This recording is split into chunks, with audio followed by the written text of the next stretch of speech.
10, 9, 8, 7, 6, 5, 4, 3, 2.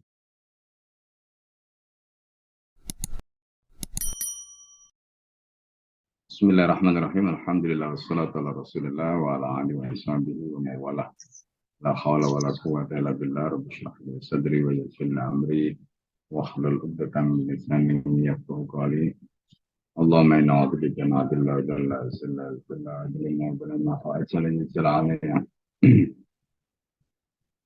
Bapak Ibu dan saudara-saudara sekalian yang dimuliakan Allah, alhamdulillah pada pagi hari ini kita diberikan kekuatan, kesehatan, dan yang lebih penting lagi adalah keistiqomahan. Ya. Sebelumnya mohon maaf karena mungkin agak terlambat tadi karena baru takziah dari Jati Sampurna tadi itu. Ini tadi malam ada teman murid juga ya dipanggil oleh Allah. Tadi habis subuh kita berangkat ke sana dan alhamdulillah bisa kejar ini ya sampai di rumah. Alhamdulillah, mari kita buka bersama-sama dengan baca surat Al-Fatihah ya untuk guru-guru kita, untuk mu'alif kitab ini ya, juga untuk Ustadzah Kiptiah yang baru saja dipanggil oleh Allah Subhanahu wa taala. Semoga Allah Subhanahu wa taala terima amal solehnya dan catat semuanya dan dimasukkan di dalam semuanya. Ya, bagi kita semua semoga ini menjadi ilmu yang bermanfaat di dunia dan akhirat. Ala hadiniyah wa li kulli niyatin shalihah al-Fatihah. Alhamdulillah. Ya kana ayatullah. Siratal ladzina an'amta 'alaihim. Baik, silakan dimulai ya dengan sholat ya dalam jihad di jalan Allah. Silakan Pak Yana. Bismillahirrahmanirrahim. Salat dalam jihad di jalan Allah. Ahmad meriwayatkan dari Ibnu Abbas, ia menceritakan, kami sedang menyertai Rasulullah Shallallahu Alaihi Wasallam di Usfan ketika pasukan musyrikin yang didampingi oleh Khalid bin Walid mengancam dan mendatangi kami dari arah kiblat. Rasulullah Shallallahu Alaihi Wasallam kemudian mengimami kami salat zuhur. Orang musyrik itu berkata, mereka sedang dalam keadaan yang lengah untuk kita serang. Kemudian mereka berkata, sekarang adalah waktunya mereka salat dan lebih mereka cintai daripada anak dan diri mereka sendiri. Kemudian turunlah Jibril membawa ayat berikut di antara zuhur dan asar. Dan apabila kamu berada di tengah mereka atau sahabatmu, lalu kamu hendak mendirikan salat bersama-sama mereka. Quran Surat An-Nisa ayat 102. Ayat itu menjelaskan tentang salat khauf. Ibnu Ishaq meriwayatkan dari Jabir, ia menceritakan, kami pergi bersama Rasulullah Shallallahu Alaihi Wasallam dalam perang Jatur Riko. Di sebuah kebun kemudian seseorang menyakiti seorang perempuan musyrik. Setelah Rasulullah SAW bertolak dari situ, suami perempuan itu datang. Saat kejadian, ia tidak ada di tempat tersebut. Setelah mendengar cerita tentang istrinya, ia bersumpah tidak akan berhenti sebelum berhasil mengalirkan darah sahabat Muhammad. Si suami segera berangkat untuk melacak jejak rombongan Rasulullah Shallallahu Alaihi Wasallam. Saat itu Rasulullah sedang singgah di suatu tempat dan bertanya, siapa bersedia berjaga untuk kita malam ini? Berdirilah seorang sahabat Muhajirin dan seorang Ashar. Mereka berkata, kami Rasulullah. Beliau menjawab, berjagalah di mulut celah. Perawi mengatakan bahwa Rasulullah dan para sahabat singgah di sebuah celah lembah. Kedua orang itu adalah Ammar bin Yasir, dan Abad bin Bishar. Sesampainya di mulut celah, sahabat Ashar itu berkata kepada sahabat Muhajirin, "Bagian malam ini, manakah yang kuingin untuk berjaga, awal malam atau akhir?" Ia menjawab, "Berjagalah pada awal malam." Kemudian sahabat Muhajirin itu membagikan tubuh lalu tertidur, sedangkan sahabat Ashar berdiri untuk salat. Kemudian datanglah lelaki musyrik itu. Ketika melihat sosok sahabat Ashar, tahulah ia bahwa kedua orang itu adalah pengawal pasukan muslimin. Orang itu memanah sahabat Ashar tepat pada tubuhnya. Sahabat Ashar itu mencabut anak panah yang menancap dan membuangnya, lalu melanjutkan sholatnya.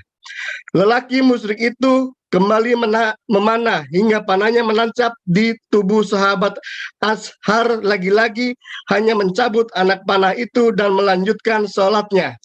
Kemudian musuh memanah untuk ketiga kalinya dan panah menancap di tubuh sahabat Ashar.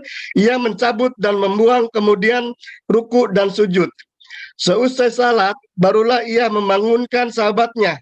"Duduklah, aku telah terpanah dan tidak bisa bergerak." Lelaki musyrik itu melompat keluar dari persembunyiannya. Ketika melihat kedua sahabat itu, ia sadar bahwa keberadaannya telah diketahui. Maka ia melarikan diri. Sahabat Muhajirin itu melihat darah mengalir dari tubuh sahabat Ashar. Ia berkata, "Subhanallah, mengapa engkau tidak membangunkanku sejak pertama kali orang itu memanahmu?" Sahabat Ashar berjawab, "Aku hanya membaca surah dan tidak ingin memotongnya kemudian sebelum selesai. Setelah bidikan panah itu berturut-turut mengenaiku, aku pun ruku, lalu membangunkanmu. Demi Allah, seandainya bukan karena khawatir mengabaikan penjagaan celah yang diperintahkan Rasulullah, aku lebih suka mati daripada menghentikan bacaan Al-Quran itu." Bismillahirrahmanirrahim. Ya. Jadi ini adalah pelajaran yang berharga ya terkait dengan peristiwa ketaatan yang boleh dikatakan apapun situasinya tidak ada kendornya ya, tidak ada kendornya. Nah, salah satu contoh kasus di sini adalah kasus sholat. Jadi dalam situasi apapun sholat itu tidak boleh libur gitu ya, sholat itu nggak boleh libur. Nah, ini juga menunjukkan bahwa ketaatan kita kepada Allah Subhanahu wa taala ini mutlak sifat. Ya, makanya di sini kita lihat ya, dalam kondisi jihad saja sholat itu terus. Justru sholat itu menjadi kekuatan, meskipun orang kafir tadi melihat nah ini kesempatan ya, karena di situ ada celah di mana mereka nggak fokus, mereka nggak melihat, mereka tidak konsentrasi dan sebagainya. Maka kata orang kafir ini adalah momen untuk menyerang kaum muslimin pada saat sholat itu. Nah, jadi dalam riwayat tadi disebutkan, misalnya riwayat Imam Ahmad dari Ibnu Abbas ya menceritakan ini. Jadi kami ini menyertai Rasulullah di Usman ya, ketika pasukan musyrik itu dipimpin Khalid bin Walid. Mengancam dan menghadang kami dari arah kiblat. Berarti peristiwa Usfan ini adalah peristiwa sebelum masuk Islamnya Khalid. Ya, artinya Khalid itu masuk Islam kalau kita perhatikan ya itu sebelum penaklukan kota Mekah. Penaklukan kota Mekah itu tahun ke-8 Hijriah.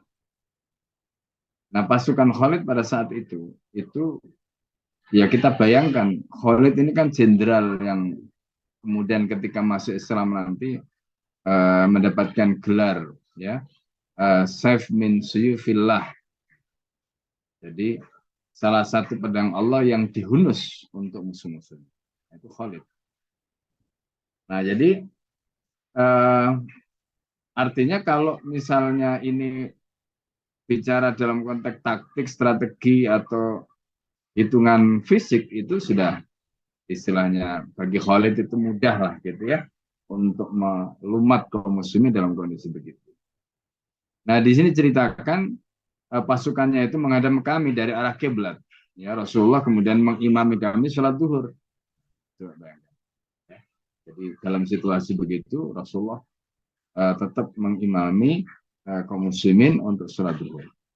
Nah, orang musyrik mengatakan, nah ini mereka sedang sholat, sedang lengah.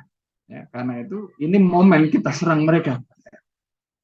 Nah, ini kan perhitungan manusia ya, perhitungan manusia. Nah, yang menarik di sini, ya, ketika mereka mengatakan, nah inilah waktu ketika mereka sholat, dan itu lebih mereka cintai daripada anak dan diri mereka sendiri. Berarti apa? Mereka itu sebenarnya juga paham. Ketika umat Islam itu sholat, itu berarti orang Islam itu sudah menyerahkan dirinya, menyerahkan jiwanya. Jadi kalau seandainya mereka serang dalam kondisi sholat, itu malah seneng gitu. Mati itu bagi mereka sesuatu yang bukan menakutkan. Ya, bukan menakutkan. Makanya kata Al-Hafidz Ibnul Jauzi itu ya, jadi kalau kamu itu sudah dalam kondisi yang baik, gitu, merasa istilahnya itu sudah siap mati, minta saja sama Allah, ya supaya diwafatkan dalam keadaan seperti itu. Tapi kalau sekiranya kita merasa bahwa kita ini belum siap mati, kata beliau, mintalah supaya diberi kesempatan untuk bertobat kepada Allah. Ya, nah artinya kondisi kaum muslimin seperti tadi itu kondisi yang ideal ibaratnya begitu. Ya, perang dalam keadaan sholat, kalau misalnya diserang mati itu, ya insya Allah dapat syahid, ya husnul khotimah, semua lah mereka bisa dapat. Ya, ini. Jadi makanya orang kafir itu mikir-mikir juga ini nyerang mereka dalam kondisi begitu. Tetapi kan Islam itu agama yang Masya Allah ya, bukan hanya mengandalkan jalur langit, ya kan, pertolongan Allah, tapi di situ itu kan ada aspek yang sifatnya itu manusiawi gitu. Coba bayangkan kalau Islam itu dimenangkan tanpa ikhtiar, itu kan repot juga gitu. Ya kan, makanya kemudian malaikat Jibril turun ya untuk ngajari bagaimana caranya ikhtiar untuk menghadapi musuh yang ingin menyerang mereka tadi. Nah, di sini berarti Islam itu tidak hanya mengandalkan ya sudah kita ini kan ibaratnya jihad, sholat dalam keadaan jihad, kalau mati syahid, nggak begitu. Itu iya, ya, itu yang membuat mereka kemudian tidak takut apa-apa. Tapi ada aspek yang kedua, apa? Yaitu bahwa orang Islam ini juga diajari bagaimana caranya dalam kondisi sholat pun mereka itu tetap siaga, sehingga hukum sababiyah tadi, hukum sebab akibat itu berlaku meskipun dalam keadaan sholat. Nah, itu yang diajari oleh Jibril. Nah, itu nanti ada namanya sholat khauf gitu. Sholat dalam keadaan takut. Jadi sholat ketika kita dihantui ketakutan. Nah, makanya nanti dalam fikih itu banyak ya. Misalnya contoh kayak begini. Kita ini sholat gitu ya. Tiba-tiba, ini khususnya ibu-ibu ya. Mungkin pas di dapur itu ada lagi ngerebus air lupa gitu. Nah, pertanyaannya sholatnya dilanjutkan apa matikan kompor dulu, nah, kan gitu. Ya kan? Atau misalnya kita sholat tiba-tiba ada ular misalnya gitu. Terus kita sholat terus ataukah kemudian kita usir ularnya gitu. Nah, itu kan dibahas di dalam fikih. Ya. Nah, supaya kemudian kita itu tidak hanya ya sudah kalau nanti kita lagi sholat ya kita mati juga nggak apa-apa misalnya gitu ya. Atau kalau misalnya tadi itu sedang kompornya nyala pada saat sholat terus tiba-tiba meletup gitu kan. Nah, sudah nggak bakal Allah pasti bukan begitu cara berpikirnya itu. Tapi di sini diajarkan apa hukum-hukum atau ketentuan-ketentuan yang itu terkait dengan hukum sababiyah. Ya tetap ada ikhtiar yang diajarkan. Nah, karena itu fikih itu membahas ikhtiar. Gitu. Ya tidak bicara dalam konteks yang lain tadi. Fikih itu membahas soal ikhtiar ini. Nah, Jibril turun kemudian membawa ayat ya dalam surat An-Nisa ayat 102 itu ya terkait dengan apa? Terkait dengan sholat khauf ya di dalam ayat itu. Jadi kalau kita misalnya ya di dalam apa namanya Al-Qur'an itu disebutkan misalnya wa idza daratum fil ardi falaysa 'alaikum junahun an taqsuru minas sholati in khiftum ya ayaftinakum alladziina kafaru minal kafirin kanu lakum aduwwan mubina. Jadi kalau kamu itu bepergian di muka bumi, maka tidaklah mengapa kamu mengqashar sholat. Nah, ini boleh kita mengqasar. Jika kamu takut diserang oleh orang-orang kafir. Jadi sholat khauf ya dalam hal ini dilakukan ya bisa dengan cara tadi itu mengqasar. Sungguh orang kafir itu adalah musuh-musuh Allah, ya musuh-musuh yang nyata, musuh-musuh yang jelas-jelas kelihatan bagimu. Nah, di dalam nas yang lain itu juga Allah menyatakan wa idza kunta fihim fa aqamta lamus shalah ya faltakum ta'ifatun minhum. Jadi kalau kamu itu sedang wa idza kunta fihim berhadapan dengan mereka fa aqamta lamus shalah, ya sudah kamu salat saja. Wal takum ta'ifah, kemudian satu kelompok itu berdiri ya minhum di antara kelompok tadi maka bersama kamu. Maksudnya menjadi bersama imam. Nah, ini nanti ayat ini itu ngajari Rasulullah tentang bagaimana cara sholat khauf. Nah, cara sholat khauf itu diajarkan. Jadi sholat khauf ini unik ya. Jadi sholat khauf ini unik. Nah, bagaimana caranya? Nah, di sini. Ini nanti dijelaskan di dalam ketentuan kitab fikih itu. Jadi pertama, kalau sholat, jadi sholat khauf ini berjamaah, bukan sholat sendiri. Ya, dilakukan berjamaah. Ya, makanya di situ tadi disebutkan, dan apabila kamu berada di tengah mereka, sahabat melakukan mendirikan sholat bersama mereka. Ya. Nah, di sini kan menjelaskan ayat apa sholat khauf tadi. Dan ini adalah peristiwa perang Dzatur Riqa, karena memang itu, ya peristiwa di mana peristiwa sholat khauf tadi itu diajarkan oleh Allah, oleh Jibril ya kepada Rasulullah SAW. Makanya di sini disebutkan dalam riwayat Ibnu Ishaq ya, kami pergi bersama Rasulullah dalam perang Dzatur Riqa di sebuah kebun. Kemudian seorang menyakiti seorang perempuan musyrik. Setelah Rasulullah bertolak dari situ, suami perempuan itu datang.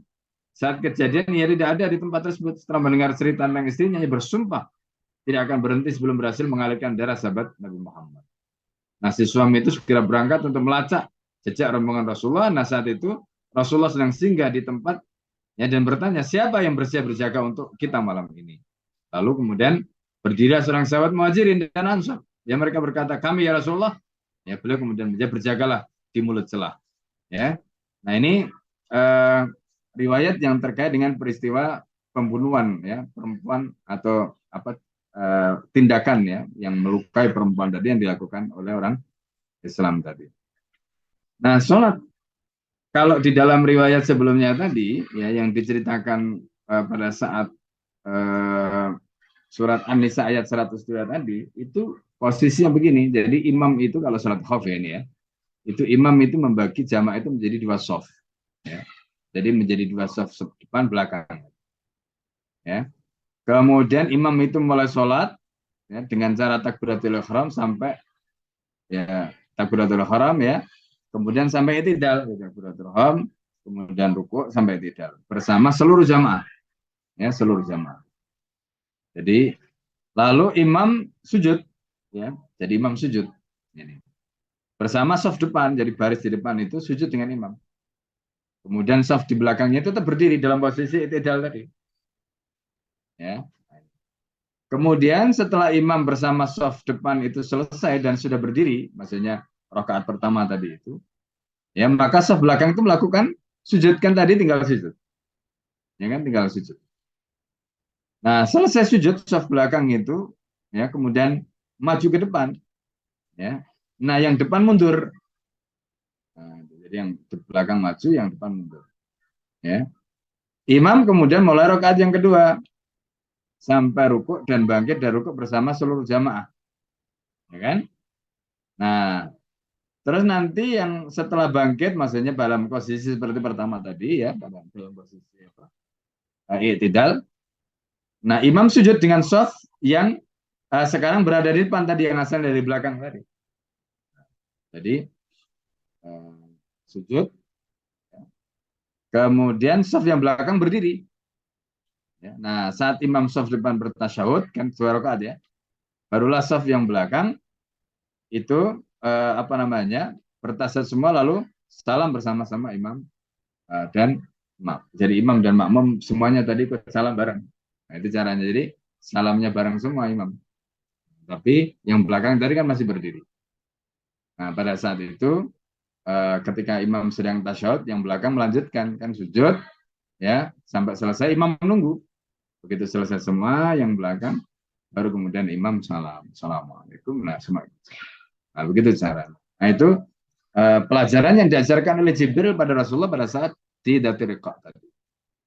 Ya, nah ini peristiwa terkait dengan sholat ya di jalan Allah tadi. Nah, kemudian sesamanya di mulut celah, sahabat Ansor itu berkata kepada sahabat Muhajirin, bagian malam manakah yang kau inginkan aku berjaga? Awal malam atau ke akhir? Dia menjawab, berjagalah pada malam awal. Kemudian sahabat Muhajirin itu membaringkan tubuh dan tertidur, sedangkan sahabat Ansor berdiri untuk sholat. Nah, kemudian datanglah lagi musyrik, ya ketika melihat sosok sahabat Ansor, taulah ya, kedua orang itu adalah pengawal pasukan kaum muslimin. Orang itu memanah sahabat Ansor tepat pada tubuhnya. Sahabat Ansor itu mencabut anak panah yang menancap, ya, dan membuangnya lalu melanjutkan sholat.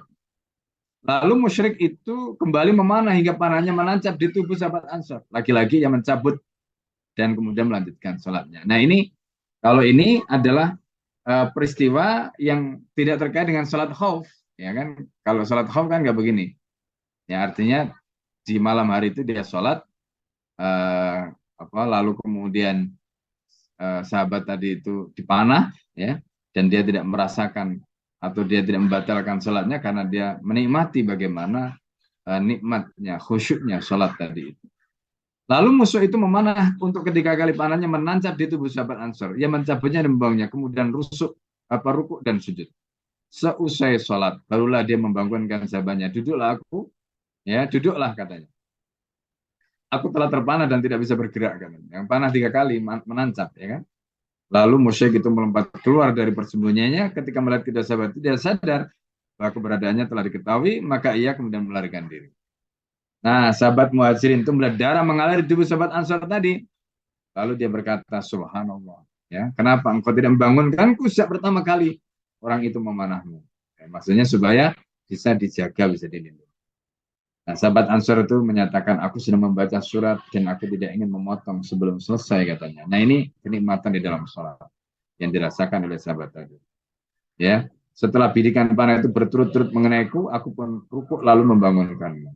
Demi Allah, seandainya bukan karena khawatir mengabaikan penjagaan celah yang diperintahkan Rasulullah, aku lebih suka mati katanya, daripada menghentikan bacaan Al-Quran dalam sholat. Nah, ini sahabat itu kemudian juga mikir, kalau nanti saya mati, terus kemudian Rasulullah SAW terkena juga, karena ini kan bersama Nabi ceritanya itu. Ini lebih berbahaya, akhirnya kemudian beliau rukuk, maksudnya menghentikan bacaan pada saat berdiri, lalu kemudian rukuk, lalu rukuk itu sambil membangunkan temannya. Gitu. Nah, dari sini itu kita juga belajar ya. Jadi kita juga belajar bahwa dalam kondisi tertentu, ya dalam kondisi tertentu itu kita itu ada aulawiyat namanya, prioritas.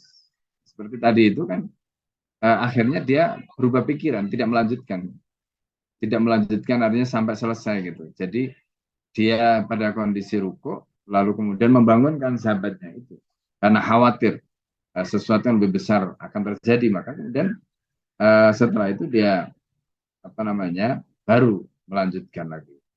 Nah, jadi ini contoh ya pelajaran-pelajaran yang Masya Allah sangat berharga dalam kehidupan kita. Dan dari kisah para sahabat ini kita tidak hanya belajar soal fikih, kita tidak hanya belajar soal bagaimana pengorbanan mereka ya, kepada agama ini, tetapi kita ini juga belajar bagaimana tadi itu ya keyakinan mereka yang begitu luar biasa.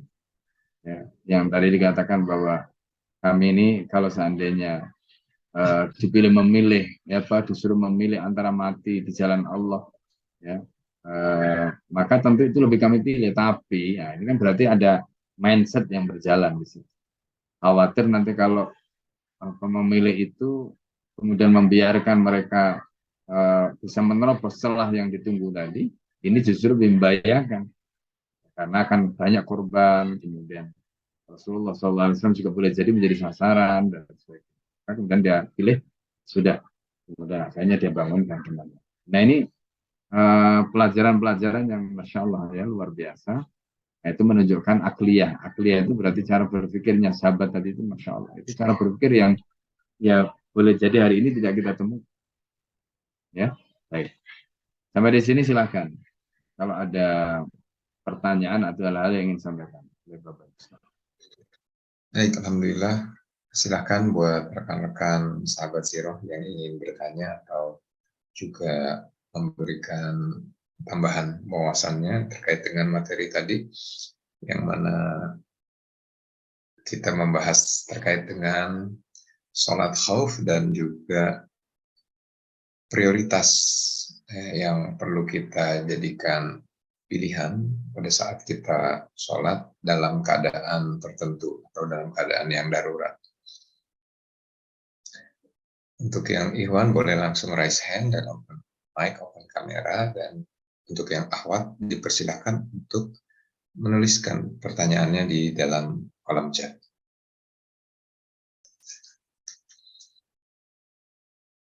Sepertinya belum ada, boleh dilanjutkan. Oh, mangga, silakan. Pak De. Bismillahirrahmanirrahim. Masih terkait dengan tema yang ada, tapi mungkin ada sedikit di kitab nafsiyah itu di awal-awal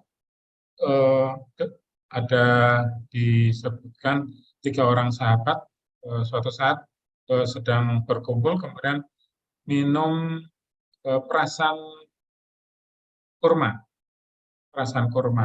Nah, begitu disampaikan kabar bahwa perasan kurma itu dilarang, haram, kemudian mereka memecahkan kendi-kendi yang dipakai untuk perasan kurma. Nah, yang ingin saya tanyakan adalah batasan olahan kurma. Batasan olahan kurma itu yang masih diperbolehkan dan dilarang. Karena kalau kita di sini kan jamak yang namanya sari kurma, sari kurma. Nah, apa bedanya dengan rendaman kurma nabes? Seperti itu, Ustaz.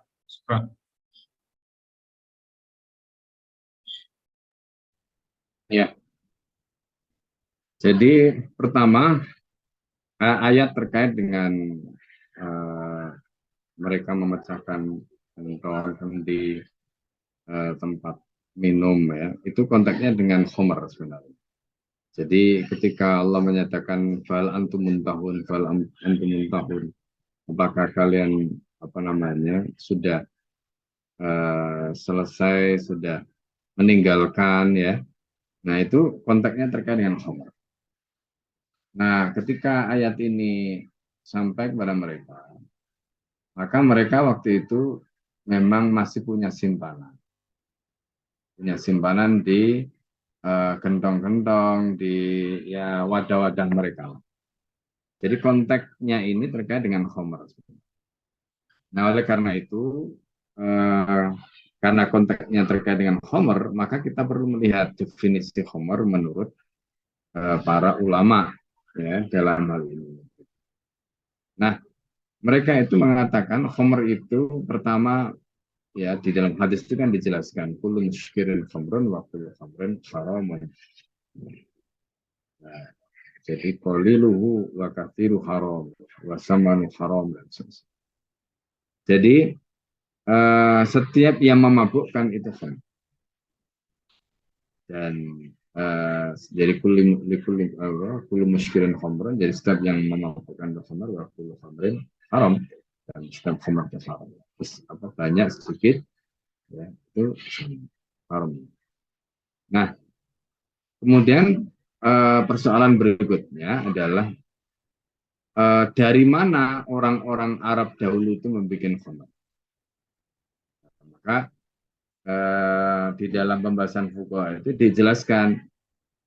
Jadi orang Arab dahulu mereka membuat khamr itu dari perasan. Di antara buah yang mereka pakai untuk menjadi bahan pembuatan khamr itu adalah pertama inab. Inab itu anggur. Ya, jadi anggur itu mereka peras, ya. Nah, kemudian yang kedua itu adalah tamer. Adalah tamer atau kurma. Nah, Antara inat dan tamer atau rutop, ya, yang basah itu rutop, itu perasaannya sama-sama mereka gunakan, ya, sebagai khamr. Tapi pertanyaannya begini, seperti yang tadi disampaikan, sampai batas apa perasan yang, kan hukum asalnya anggur itu halal, kurma halal gitu kan. Berarti kalau seandainya anggur itu diperas, airnya juga halal. Kemudian kurma itu juga begitu. Ya, kalaulah misalnya dia diperas dan airnya itu kita minum juga halal karena dia berasal dari buah yang halal, kan begitu. Nah, pertanyaan kemudian kenapa kok lalu itu dikaitkan dengan keharaman khamr? Satu, karena memang larangan tadi itu terkait dengan larangan khamr. Yang kedua, eh, pembuatan khamr tadi itu memang dibuat oleh orang Arab pada waktu itu dengan menggunakan dua buah tadi, ya, di antaranya, ya. Selain nanti mungkin juga ada yang menggunakan misalnya seperti zabib dan sebagainya. Tapi intinya itu, ya. Nah, cuma pertanyaan berikutnya tadi, batasannya apa gitu? Karena kan ini buahnya halal, mestinya perasaan airnya juga halal, tapi kok jadi haram gitu. Nah, batasannya itu adalah ketika perasan-perasan tadi sudah menjadi khamr, ya. Kapan menjadi khamr? Nah, ini kalau kita melakukan penelitian, ya, di laboratorium kimia. Jadi sebenarnya begini, banyak buah itu yang halal, tapi dia mengandung zat itu bisa memabukkan. Contoh misalnya begini, apel. Apel itu mengandung zat yang dia bisa memabukkan. Pisang itu juga mengandung zat yang dia bisa memabukkan. Sama seperti kurma dan anggur tadi. Itu juga mengandung zat yang itu bisa memabukkan. Nah, pertanyaannya kemudian, kan hukum asalnya itu halal. Lalu kapan dia menjadi memabukkan? Ketika, nah ini dalam ilmu kimia namanya proses fermentasi itu terjadi. Gitu, ya.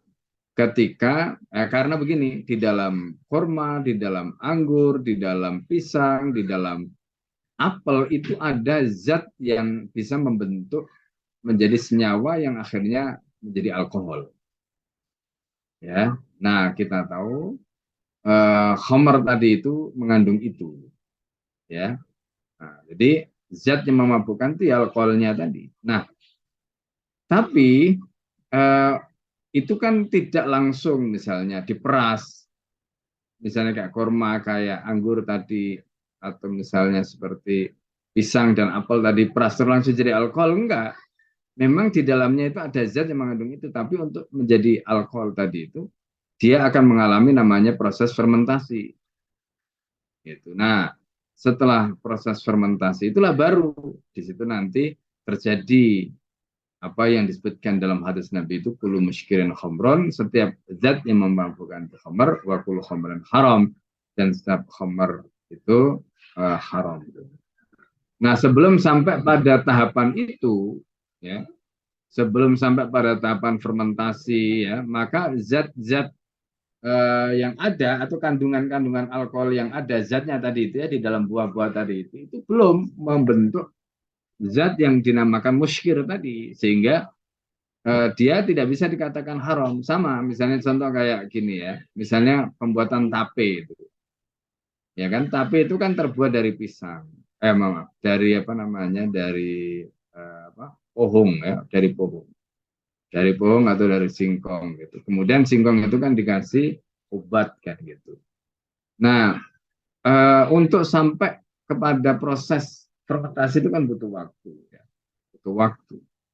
Nah, jadi ketika dia sudah mengalami proses fermentasi sudah sampai pada tahapan tadi itu menjadi alkohol, nah itu baru dia nanti zat khamrnya itu terbentuk dan keharaman itu muncul. Makanya khamr itu meskipun awalnya dia dari perasan anggur atau kurma, tapi perasan anggur dan kurma itu tidak langsung jadi khamr. Ya, nunggu proses yang namanya fermentasi. Nah, setelah proses fermentasi itulah baru nanti perasan anggur dan kurma itu menjadi khamr. Nah pada saat itu nggak boleh diminum. Tapi sebelum itu misalnya masih berupa perasan biasa, ya, atau seperti tadi anggur diperas airnya kita minum, kurma diperas airnya kita minum, ya nggak apa-apa selama belum mengalami proses fermentasi, gitu.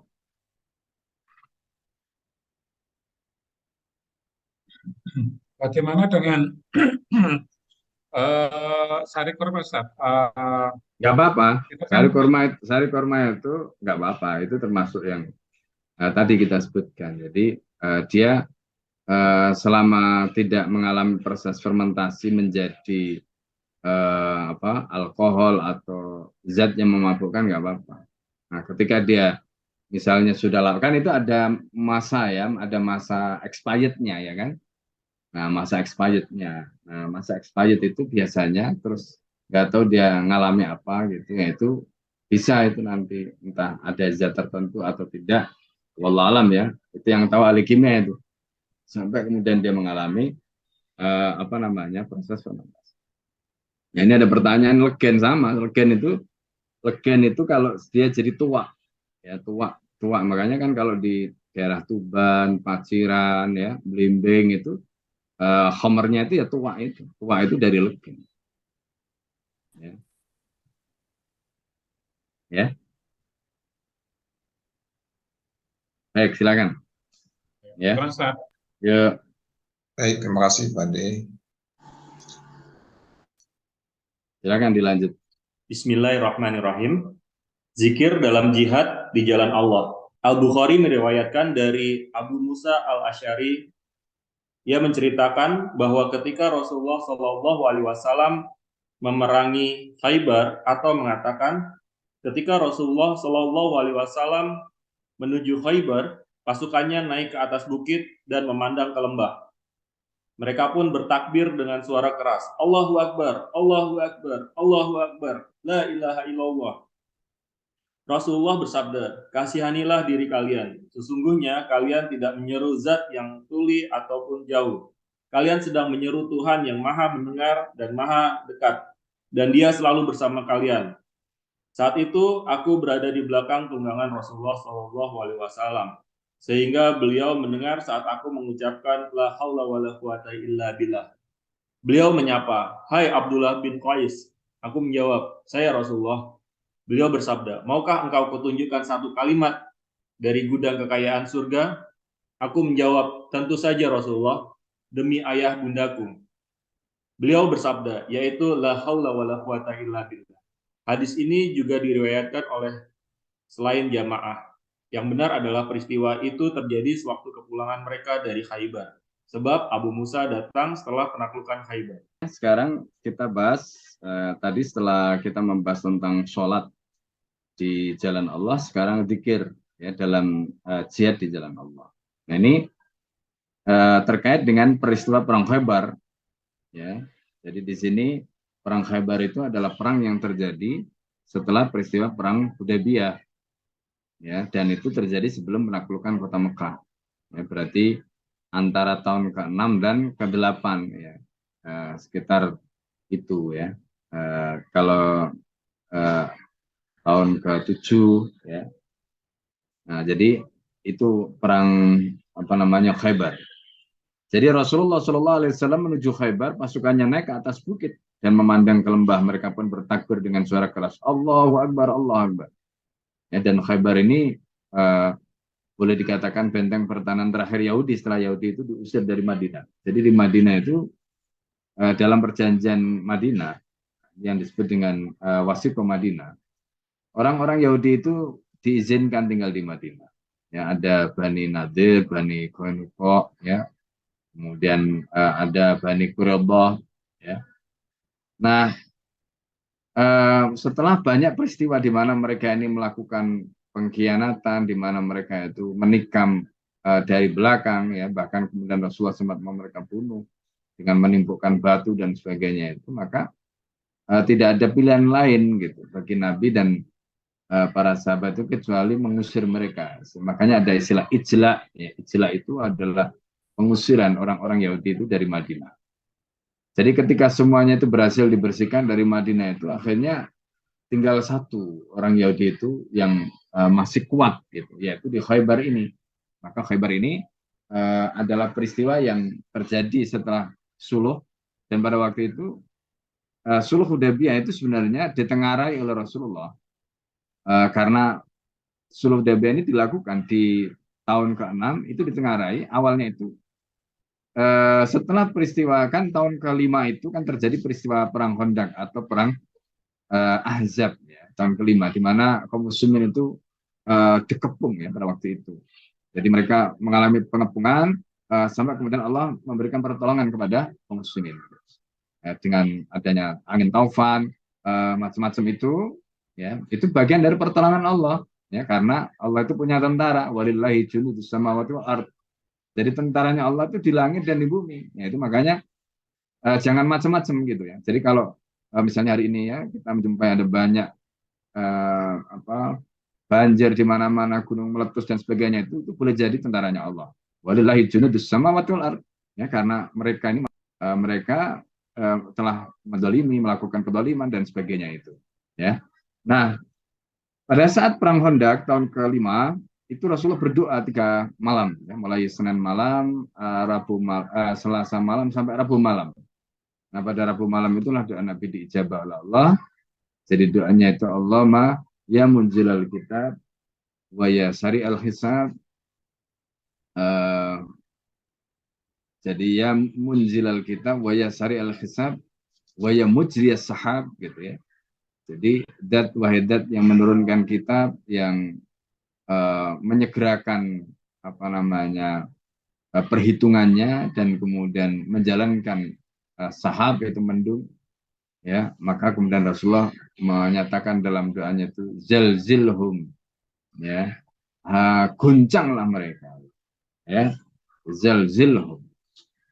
Itu akhirnya setelah Rasulullah berdoa 3 malam berturut-turut, pada hari Rabu malam itu kemudian ada badai ya, angin ya. Nah, itu ya kalau sekarang mungkin kayak angin tornado lah gitu kira-kira ya, sehingga tenda-tenda mereka yang mengepung tadi itu kemudian tersingkap, mereka lari porak-poranda dan sebagainya. Nah, ini bagian dari tentaranya Allah. Itu kalau pakai tentara biasa kan nggak bisa, ya kan? Ya, pakai tentara biasa nggak bisa. Dulu mau pakai jet, nggak ada jetnya ya zaman dulu ya kan. Nah, ini jadi akhirnya Allah mengirimkan tentaranya berupa tadi angin ya, tornado, angin puting beliung tadi turun. Akhirnya dari situ mereka kemudian perang. Nah, peristiwa tahun ke-5 pada saat perang Ahzab atau perang Khandaq ini menunjukkan bahwa orang-orang kafir yang berkoalisi termasuk orang Yahudi di situ ya, itu boleh dikatakan kan nggak bisa balas gitu. Karena kan akhirnya mereka kembali dengan tangan hampa, kalah. Nah, setelah peristiwa perang Khandaq itu, Rasulullah mendengar orang Yahudi Khaybar itu menjalin komunikasi dengan orang kafir Quraisy. Nah, kalau Yahudi di Khaybar menjalin komunikasi dengan kafir Quraisy ini bahaya, karena mereka bisa melakukan konsolidasi. Ya, apa yang terjadi pada saat peristiwa Khandaq itu menjadi pelajaran bagi mereka, dan bisa lebih buruk lagi. Mereka itu akan menyusun atau membangun kekuatan. Nah, sebelum itu terjadi, maka Rasulullah SAW itu segera menyusun skenario. Apa skenarionya? Bagaimana memotong supaya kerjasama antara orang musyrik di Mekah dengan Khaybar tadi itu nggak terjadi, ya kan, sehingga konsolidasi macam-macam itu nggak terjadi. Makanya kemudian tahun ke-6 setelah perang Khandaq itu Rasulullah umroh, namanya umroh Hudaybiyah. Nah, pada saat umroh Hudaybiyah itu dihadang pasukannya Khalid tadi, ya kan, dihadang pasukannya Khalid. Lalu kemudian Rasulullah mundur mencari tempat yang berada agak di luar ya. Nah, karena Hudaybiyah itu merupakan titik perbatasan menuju ke Mekah. Nah, di situ Rasulullah mendirikan tenda sampai kemudian terjadilah suluh itu, perjanjian damai itu. Nah, target dari perjanjian damai itu sebenarnya adalah untuk ngikat. Pertama, tangannya orang kafir Quraisy itu diikat supaya kalau nanti Khaybar itu disikat, itu mereka nggak bisa bantu gitu. Ya, nah itu cara yang dilakukan Rasulullah. Ini strategi yang brilian. Nah, nggak ada yang tahu kalau itu targetnya Nabi. Nah, gitu ceritanya.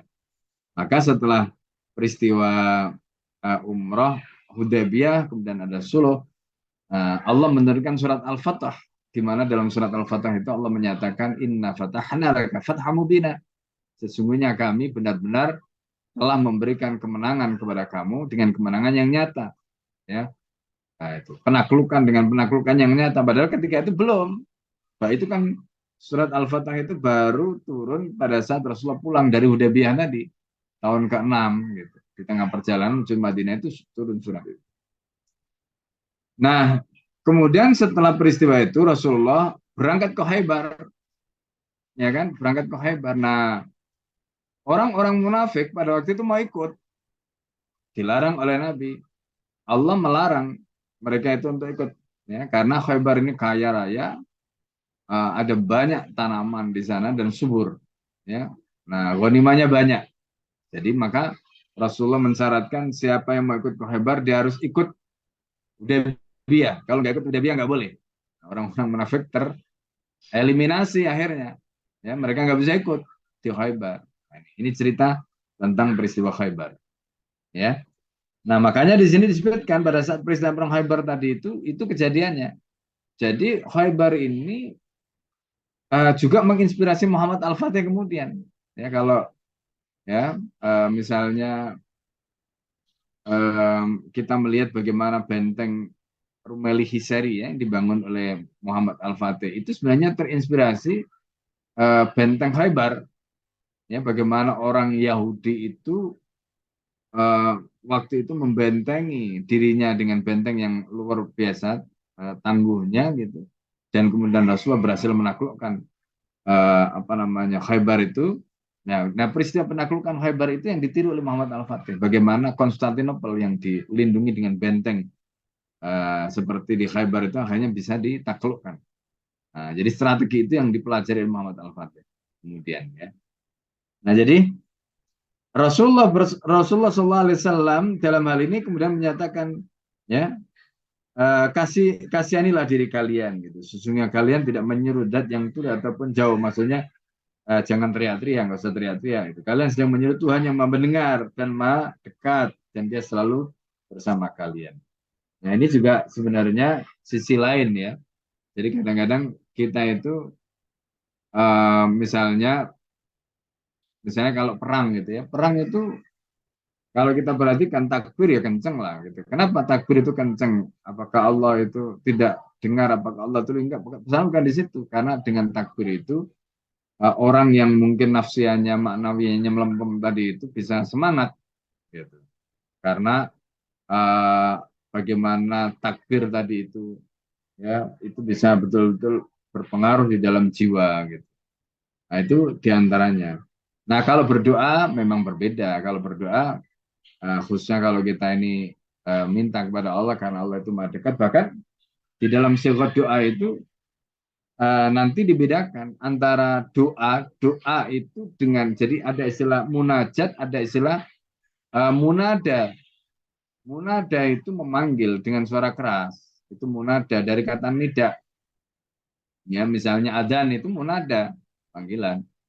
Ya, hai itu panggilan. Tapi kalau kita itu munajat itu berbisik maknanya. Artinya suaranya lirih. Kenapa? Munajat itu disebut berbisik karena munajat itu menunjukkan kedekatan tempat, jarak.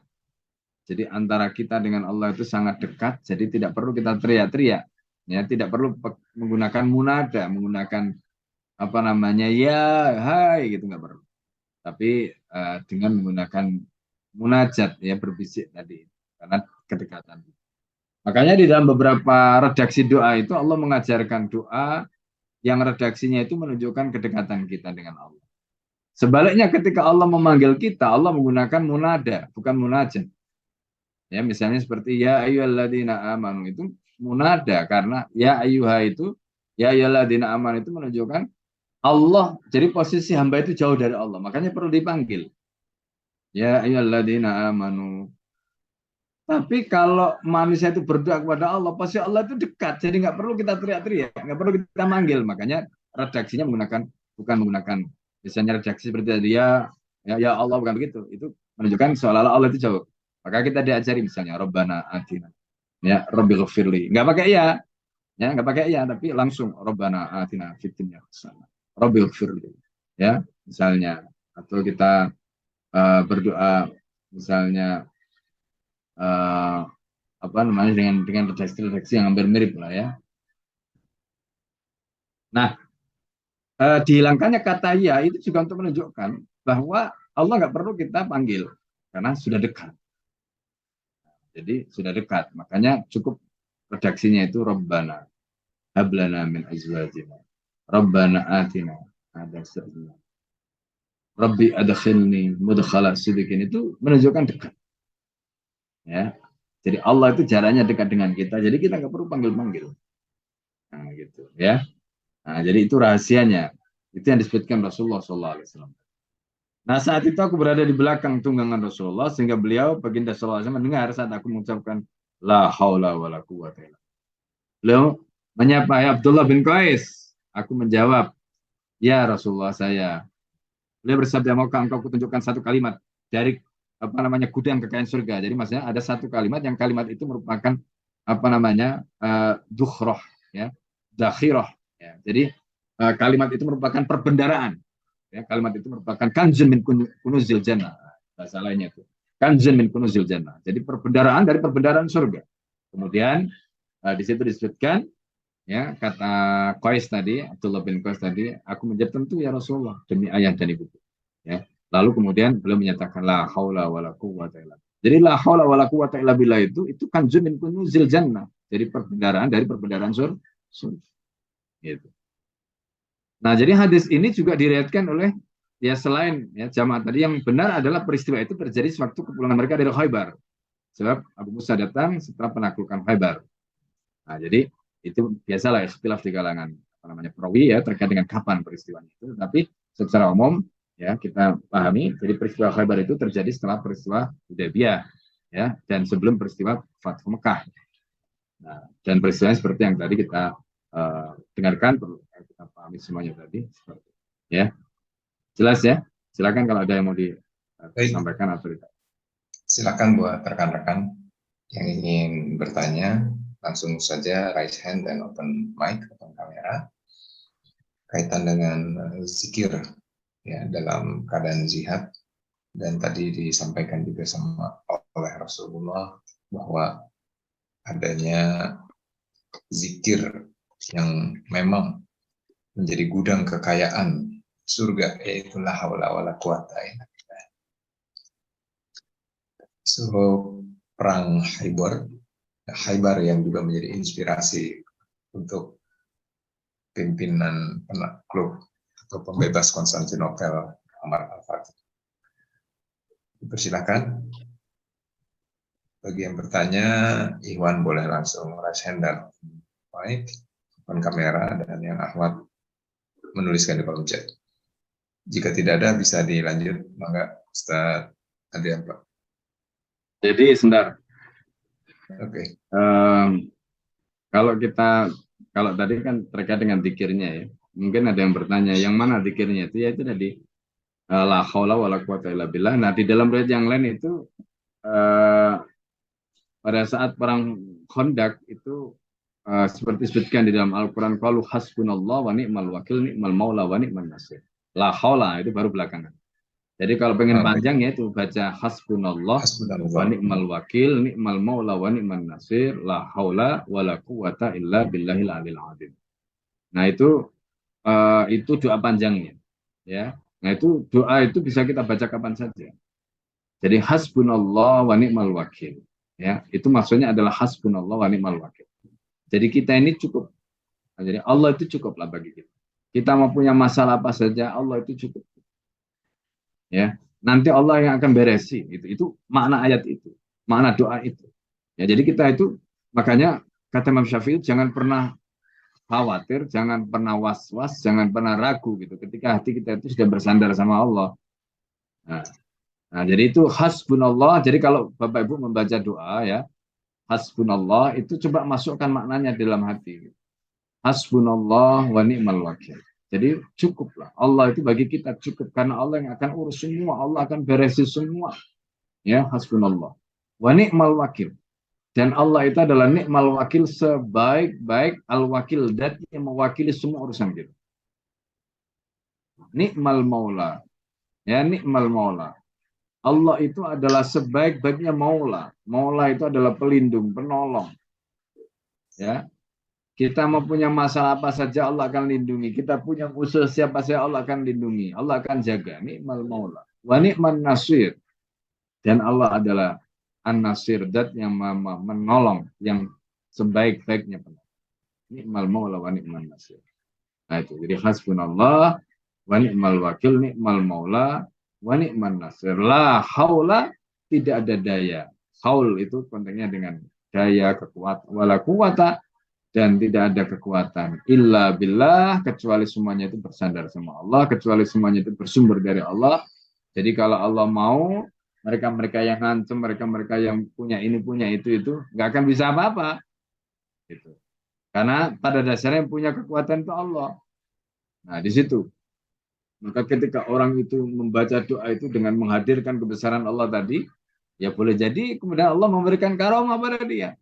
Nah makanya kalau kisah-kisah di zaman dulu ya, ada yang kemudian misalnya dia ditembak nggak apa-apa, dia dipanah nggak tembus, dia di ini kena ini masih hidup, macam-macam tadi. Itu karena semua kekuatan itu kan bersandar sama Allah. Jadi ketika Allah mencabut kekuatan yang dimiliki orang tadi, meskipun kelihatannya kena kepada orang yang menjadi tujuan dari target tadi itu, maka itu nggak akan bisa mencelakai apapun. Nah itu sebenarnya doa yang luar biasa ya, hasbunallah wa ni'mal wakil, ni'mal maula wa ni'man nasir, la haula wala quwata illa billahil aliyil azim. Itu tambahan. Baik, jadi alhamdulillah, dan ini insya Allah bisa menjadi senjatanya kita semuanya dalam menghadapi segala persoalan kehidupan, insya Allah. Ya, sepertinya masih belum ada pertanyaan kolom chat dan juga tidak ada raise hand, jadi bisa kita lanjutkan. Izin bertanya, Ustaz. Enggak, Ya, silakan. Terkait dengan hasbunallah wa ni'mal wakil, ni'mal maula wa ni'man nasir, la haula wala quwata illa billah. Ya, mungkin kalau apakah ini salah atau ada bacaan atau doa yang lain Ustaz terkait dengan mungkin kalau saya merasa pada saat saya berinteraksi dengan teman-teman, dengan orang lain, nah pada saat kita menyampaikan terus berinteraksi, kemudian sudah selesai lalu pulang atau dalam perjalanan, kadang membayangkan atau berpikir ada yang salah, apakah itu perkataan ataupun perbuatan. Nah, kemudian di situ saya beristighfar dan juga itu tadi la haula wala quwata illa billah. Nah, itu apakah bisa Ustaz seperti itu ataukah ada bacaan atau mungkin ya selain kita minta maaf adakah bacaan yang lain seperti itu Ustaz? Ya, biasanya pertama ya la haula itu terkait dengan ketika kita punya muskilah, punya problem. Karena la haula wala quwata itu ungkapan hati kita. Ketika kita punya masalah itu kemudian kita kembalikan ya, bahwa tidak ada sumber kekuatan, tidak ada yang istilahnya itu punya daya dan upaya ya, kecuali Allah. Nah, itu untuk membesarkan hati kita. Ya, itu konteks la haula wala quwata illa billah. Makanya di dalam nas, di dalam riwayat atau apa yang menjadi makalah atau pandangan para ulama itu selalu bacaan la haula wala quwata itu terhubung dengan kondisi di mana biasanya kita itu dalam kondisi yang tadi ya mungkin berat gitu, itu membacanya la haula wala quwata. Nah kalau misalnya kita merasa melakukan sesuatu yang salah ya istighfar, itu udah benar. Astagfirullahaladzim, astagfirullahaladzim, istighfar ya, istighfar itu apa namanya merupakan doa ya atau bacaan yang memang kita lakukan ya. Semoga Allah mengampuni kekurangan atau kesalahan. Ya. Ya, gitu ya. Baik, insya Allah. Baik, syukur Ustaz.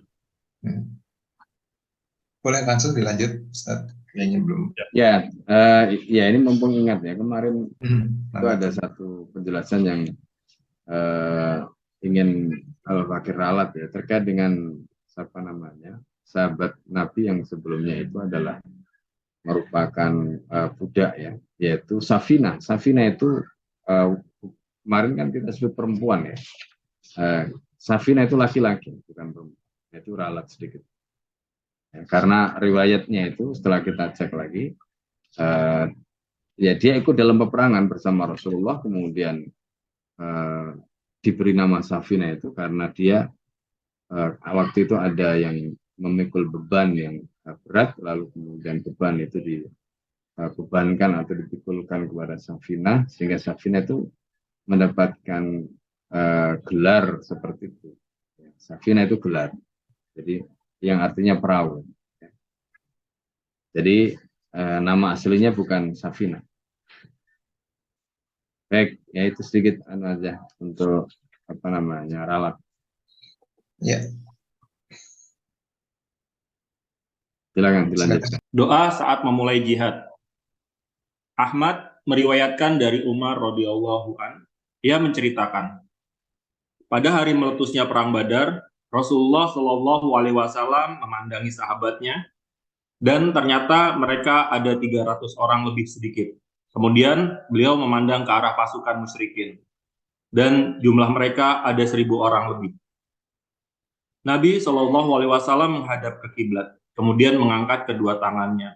Di atas bahunya tersampir kain rida dan sarungnya. Beliau berdoa, Allahumma ahziz li ma wa'adtani innaka in tahlik hadhil isabatu min ahlil islami fala ta'bad ba'du fil ardi abadan. Ya Allah, tunaikanlah apa yang telah kau janjikan kepadaku. Sesungguhnya jika kelompok orang Islam ini hancur, engkau tidak disembah lagi di muka bumi ini selama-lamanya. Rasulullah terus-menerus memohon pertolongan kepada Tuhan dan berdoa sampai kain selempangnya terjatuh. Abu Bakar radhiyallahu an menghampiri beliau, memungut selendangnya dan mengembalikannya ke tempat semula. Ia menemani di belakang beliau, lalu berkata, wahai Rasulullah, sudah cukup permohonanmu kepada Tuhanmu. Sesungguhnya dia pasti menunaikan janjinya kepadamu. Lalu Allah menurunkan ayat berikut. Ingatlah ketika kamu memohon pertolongan kepada Tuhanmu, lalu diperkenankannya bagimu. Sesungguhnya aku akan mendatangkan bala bantuan kepada kamu dengan 1.000 malaikat yang datang berturut-turut. Quran Surat Al-Anfal ayat 9. Ahmad meriwayatkan dari Abu Sa'id Al-Khudri radhiyallahu an, ia menceritakan, pada hari terjadinya perang Khandaq, kami berkata, Rasulullah, adakah doa yang bisa kami ucapkan? Sebab hati telah naik sampai ke kerongkongan.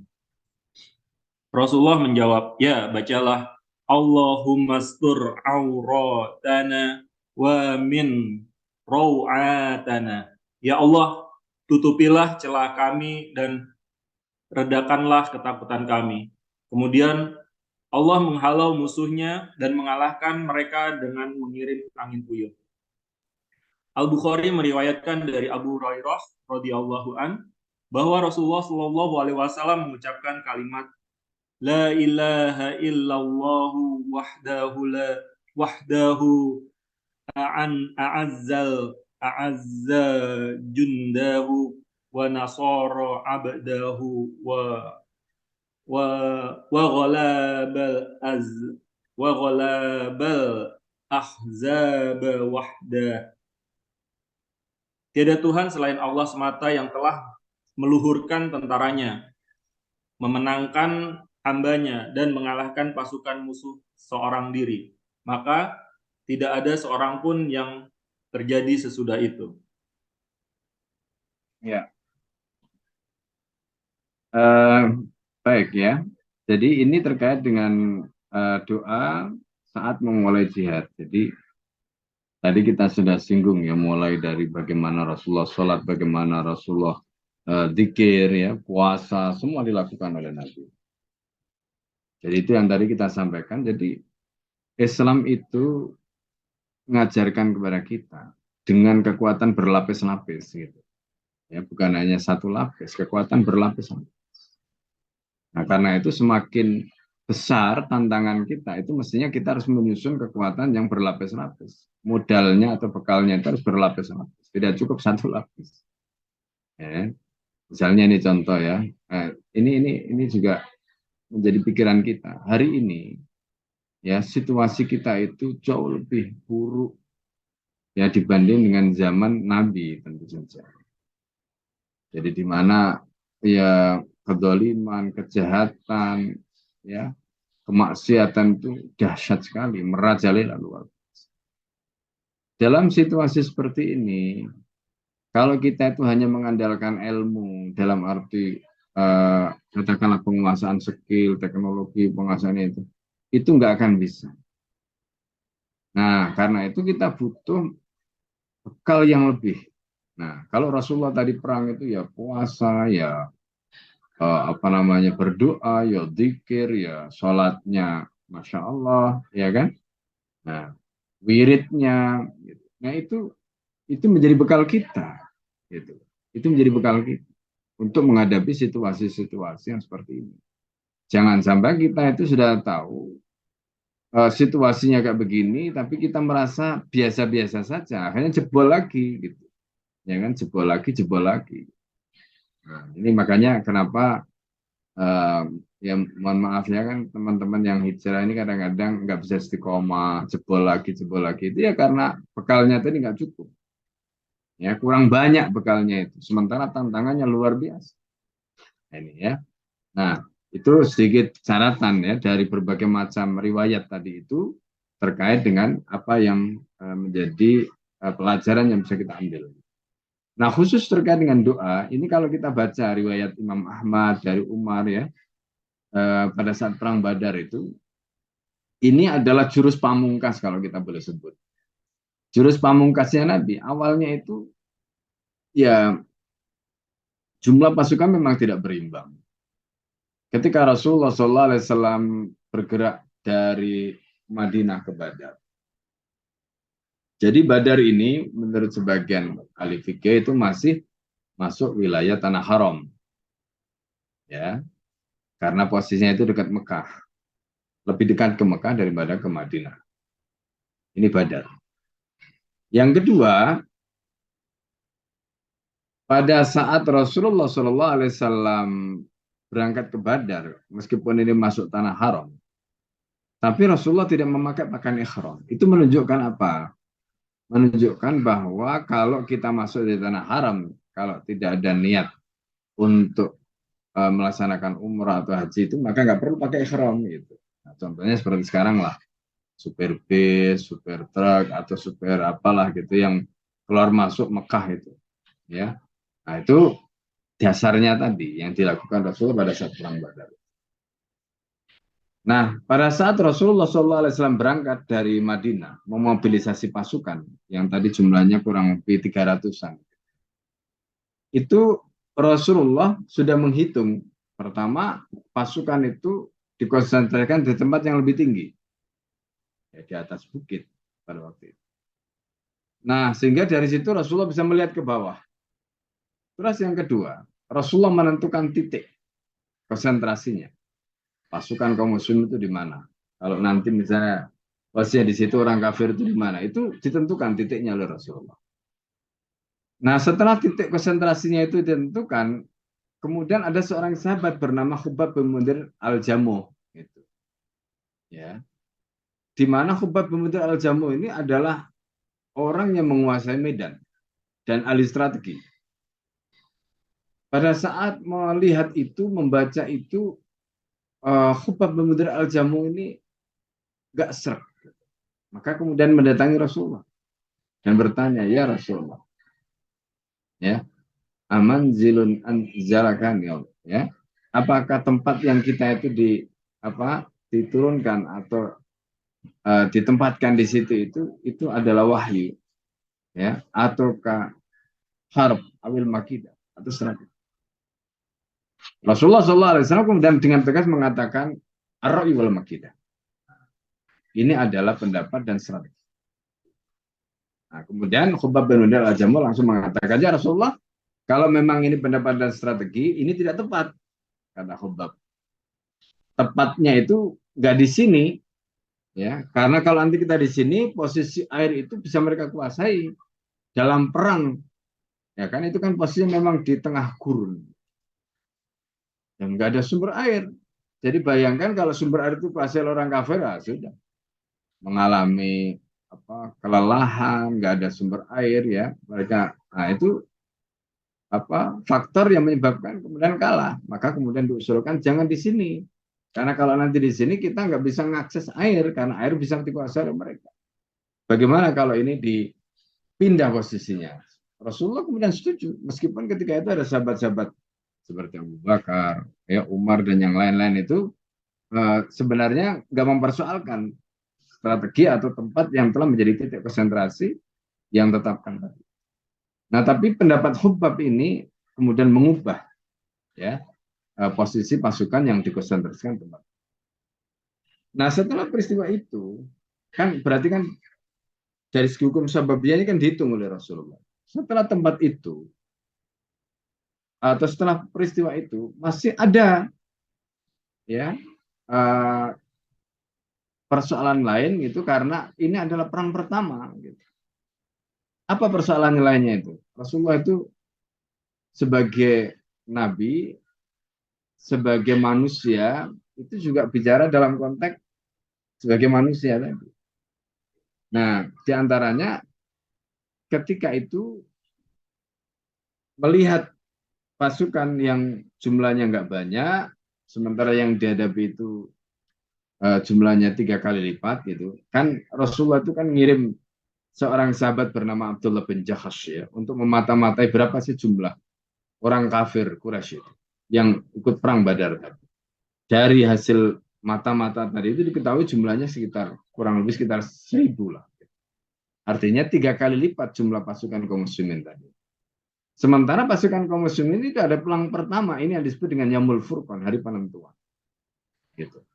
Nah, maka Rasulullah ini bagaimana caranya memastikan supaya kaum muslimin yang baru ikut perang yang pertama kali tadi itu nggak ngeper gitu dengan jumlah pasukan yang begitu banyak itu. Yang kedua, mereka punya kekuatan gitu, dan itu bisa dipegang oleh Nabi gitu, bukan karena semata-mata husnudzon Rasul, tapi itu keluar dari statement, keluar dari pernyataan mereka. Maka Rasulullah kemudian caranya bagaimana melakukan itu? Melakukan musyawarah. Sampai sahabat itu mengatakan, ya Rasulullah, ya kelihatannya yang engkau inginkan bukan musyawarah. Ini udah musyawarah lagi, udah musyawarah lagi. Meskipun musyawarah itu bagi Rasulullah sebenarnya hukumnya wajib, gitu. Tapi sahabat ini melihat ini kayaknya bukan musyawarah deh yang diinginkan oleh Nabi itu. Maka Miqdad bin al-Aswad kemudian menyatakan pada Nabi, ya. Sampai kemudian yang terakhir itu adalah seorang sahabat bernama Sa'ad bin Mu'ad. Gitu. Sa'ad bin Mu'ad ini adalah tokoh sentral, ya, di Madinah itu. Nah, Sa'ad bin Mu'ad pada saat perang Badar itu sampai mengatakan pada Rasulullah, ya Rasulullah, kami tidak akan menjadi seperti kaumnya Nabi Musa. Yang mengatakan pada Nabi Musa, idab anta wa rabbuka faqatilah, kamu berangkat bersama Tuhanmu, berperanglah berdua, kami akan lihat saja. Inna nahnu hahuna qaidun, kami akan duduk saja di sini nongkrong lihat kalian berperang. Kata Sa'ad bin Mu'ad, kami tidak akan seperti itu ya Rasulullah. Tapi kami akan mengatakan, jika engkau perintahkan kepada kami dan kami harus mendaki gunung, menyeberangi lautan, kami akan senantiasa taat, mentaati kami. Itu kira-kira itu yang kemudian membuat wajah Rasulullah itu berubah. Ya, wajah Rasulullah itu berubah. Jadi Rasulullah melihat bagaimana kesiapan mental mereka, bagaimana kesiapan pengorbanan mereka yang luar biasa tadi, yang keluar dari lisannya Sa'ad bin Mu'adz, tokoh sentral di Madinah. Nah, karena yang ngomong Sa'ad bin Mu'adz ya Rasulullah tenang gitu. Nah, itu berarti sudah berapa tahap tadi? Yang pertama menentukan sampai dulu di Badar, kemudian menentukan tempat konsentrasi, sampai kemudian membangun maknawiyahnya dari dalam tadi. Nah, setelah semuanya itu maka malam. Jadi yang disebutkan dalam riwayat ini ya Allahumma anjis lana mawatana itu, Allahumma anjis li mawatana itu adalah doa yang dipanjatkan Rasulullah di malam perang Badar. Ya, pada waktu itu sepanjang malam Rasulullah tidak tidur. Sepanjang malam Rasulullah berdiri, sepanjang malam Rasulullah berdoa. Nah, itu ada pohon di situ. Nah, di situ Rasulullah kemudian berdiri, Rasulullah sholat ya bersama sahabat, termasuk di situ ada Abu Bakar. Di belakang Rasulullah menjadi makmumnya. Ketika Rasulullah berdoa, Allahumma anjis li mawatani ya Allah. Ya, tunaikanlah apa yang telah Engkau janjikan, innaka intahlik ya Allah, kalau sekiranya hancur atau habis hadil isobatu, kelompok ini ya. Ini. Jadi kelompok ini hancur, min alil Islam ini hancur, fala tu'bad ba'du fil ardi abadan. Selama-lamanya engkau tidak akan pernah lagi disembah di muka bumi ini karena udah kalah Islam. Nah, ini yang disebut Yaumul Furqan tadi. Doa ini memacu adrenalin umat Islam, para sahabat. Ya, karena mereka yakin kalau Rasulullah sudah berdoa kayak begini, yakin mereka dengan pertolongan Allah. Jadi doanya ini di bagian belakang tadi kan isinya itu ancaman. Fala tu'bad bika min ba'du abadan. Maka engkau setelah ini nggak akan disembah lagi, Masya Allah. Ya kan? Nah, jadi pada saat itu doa itu dibaca oleh Rasulullah berdoa itu sambil bergetar badannya itu sampai kemudian surbanya Nabi itu jatuh, diambil Abu Bakar. Kemudian Abu Bakar dalam riwayat tadi yang berada di belakangnya itu mengatakan, yakfika ya Rasulullah, yakfika ya Rasulullah, qasami Allah nida. Cukup ya Rasulullah, Allah sudah mendengar doamu. Ya, nah, memang betul. Lalu kemudian turun surat Al-Anfal ayat 9, ya, di mana ayat ini menjanjikan pada Nabi untuk mendatangkan bala bantuan ya dengan malaikat itu ya. Jadi dengan 1000 malaikat yang terus turun.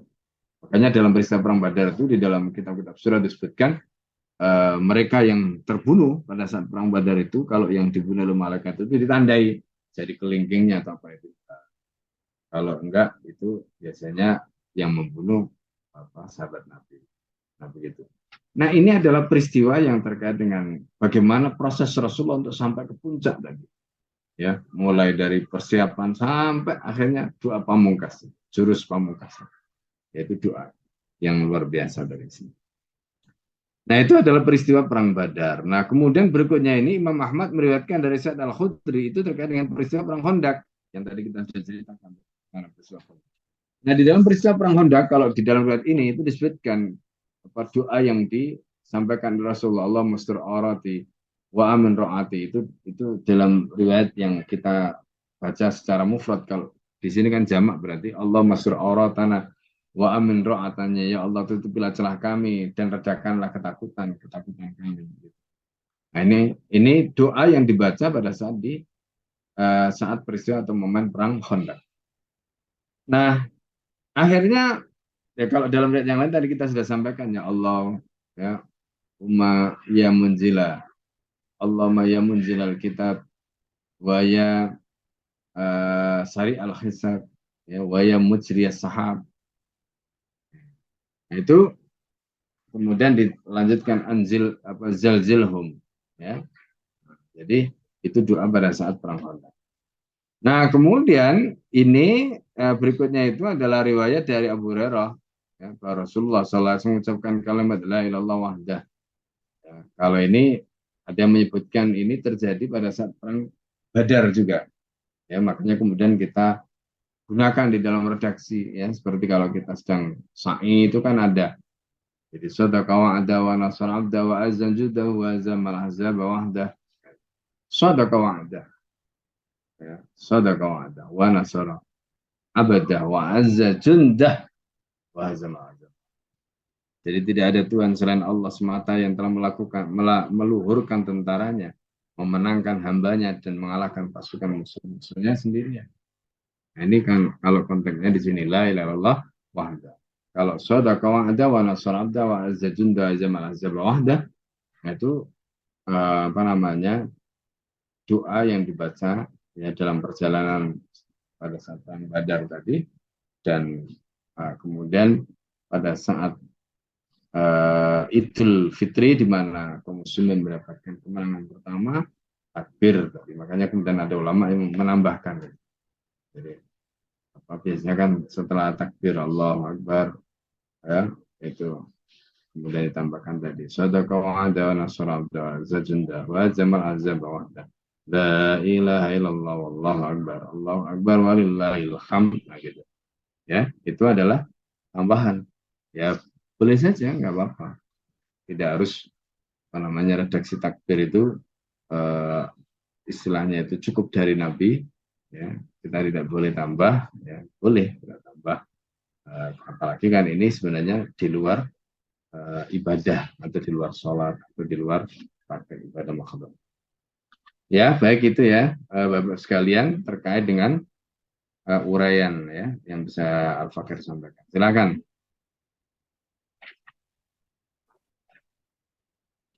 Baik, Mangga, silakan dari bahasan tadi terkait dengan doa memulai jihad yang bisa juga kita implementasikan dalam memulai dakwah, insya Allah. Teman-teman yang mau bertanya, dipersilahkan langsung raise hand atau menuliskan di kolom chat. Belum ada, boleh langsung dilanjutkan, Ustadz Andrianto.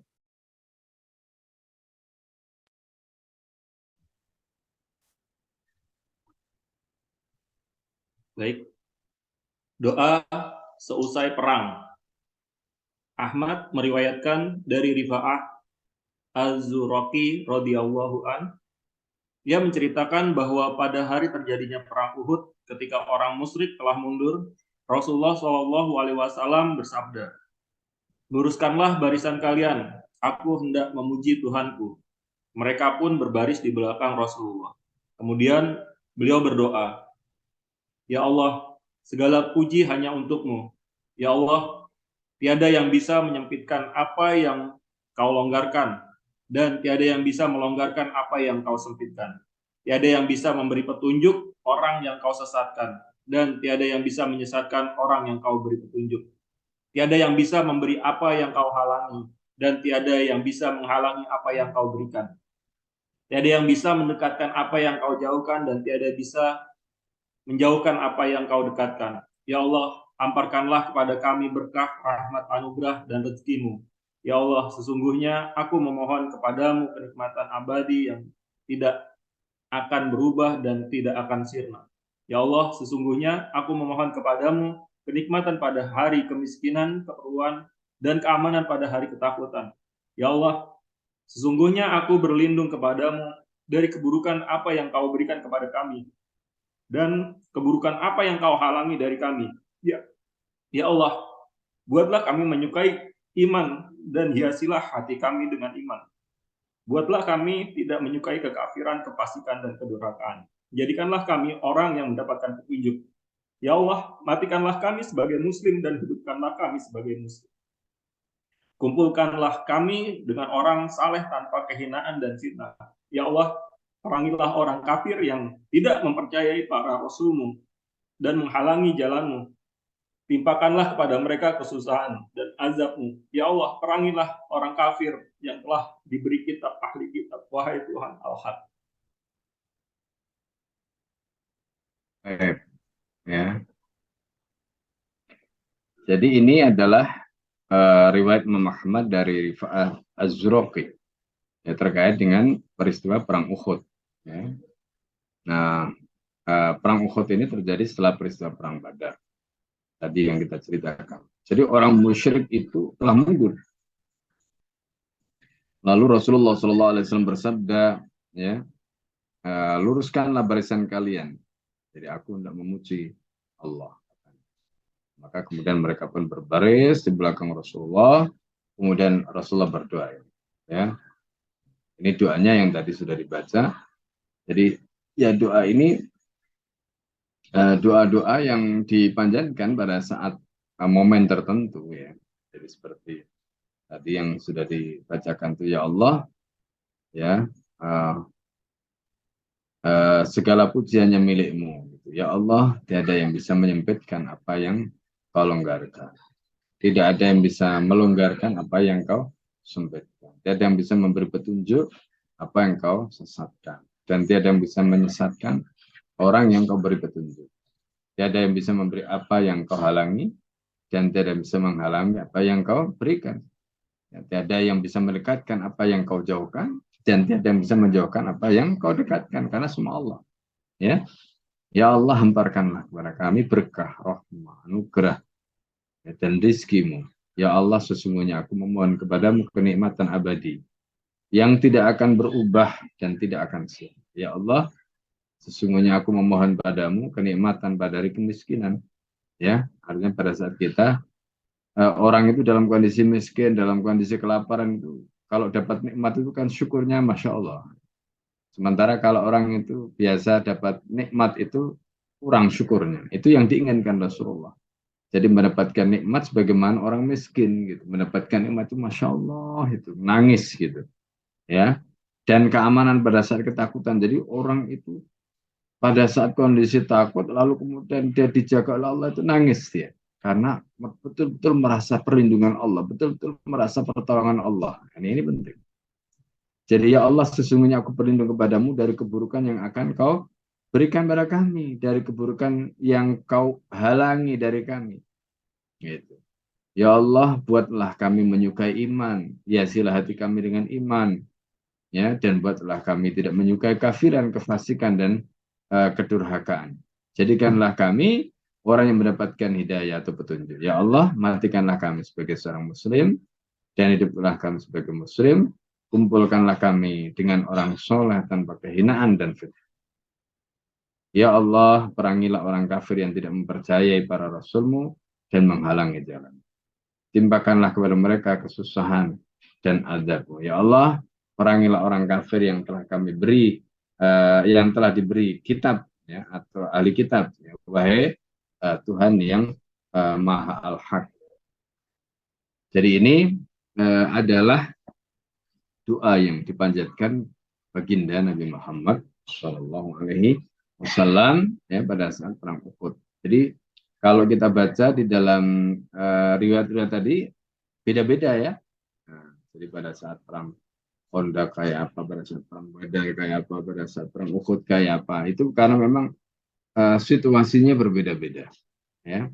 Jadi kalau pada saat perang Badar tadi Rasulullah sampai mengancam Allahumma anjis lima wa atani.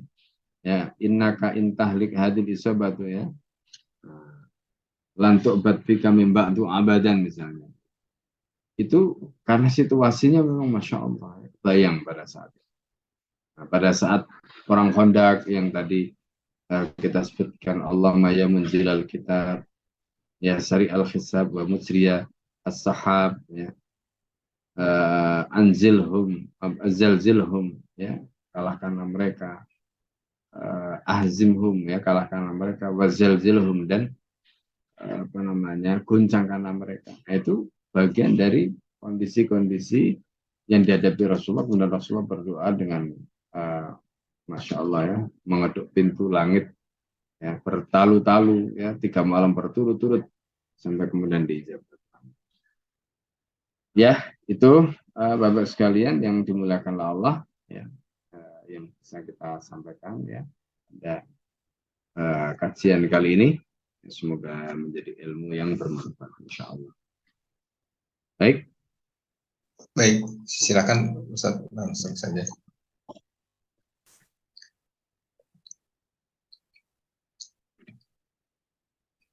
Kita langsung tutup atau Ya. gimana?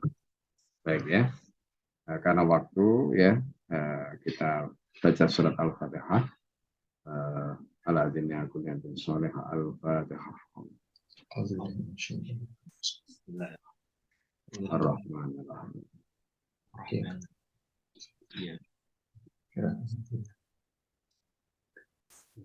Bismillahirrahmanirrahim. Allahumma shalli wa sallim ala sayyidina Muhammadin alhamdulillahi rabbil alamin. Hamdan yatina mazidah. Ya Rabbana lakal hamdu kama yanbaghi li jalalihi. Allahumma inna nas'aluka ridhaka wal jannah wa na'udzu bika min sakhatik. Allahumma inna nas'aluka min al-khairi kullihi ajlihi wa ajlihi wa 'alimna minhu wa ma lam na'udzu bika min asy-syarri kullihi ajlihi wa ajlihi wa 'alimna minhu wa ma lam na'udzu. Allahumma rabbana hab lana min azwajina wa dhurriyyatina qurrata a'yun waj'alna imama. Rabbana hab lana min azwajina wa dhurriyyatina qurrata a'yun waj'alna imama. Allahumma aslih lana dinana alladhi wa ismata amrina wa aslih lana dunyana allati fiha ma'ashuna wa aslih lana akhiratana allati fiha ma'aduna jana hayata jadal lana fi kulli khair waj'al al-mauta rahatan lana min kulli syarr. Allahumma rabbana atina fid dunya hasanah wa fil akhirati hasanah wa qina adzaban nar. Wa sallallahu ala sayyidina Muhammad alhamdulillah. Assalamualaikum warahmatullahi wabarakatuh. Waalaikumsalam. Waalaikumsalam. Syukran jazakallah khairan katsiran buat kita Kiai Haji Hafiz Abdul Rahman atas ilmu dan pemaparannya. Dan mari sama-sama rekan-rekan kita tutup kajian kali ini dengan bacakan istighfar 3 kali. Astagfirullahaladzim, astagfirullahaladzim, astagfirullahaladzim. Dan doa kafaratul majlis. Subhanakallahumma wa bihamdika asyhadu an la ilaha illa anta astaghfiruka wa atubu ilaik. Kami tim yang bertugas dalam kajian sirah mengucapkan mohon maaf atas segala kekurangan dan kehilafan, dan insyaallah kita akan jumpa lagi pekan depan, dan semoga kita istiqomah terus dalam belajar ini dan membawa keberkahan buat keluarga kita. Wabillahi taufiq wal hidayah. Wassalamualaikum warahmatullahi wabarakatuh.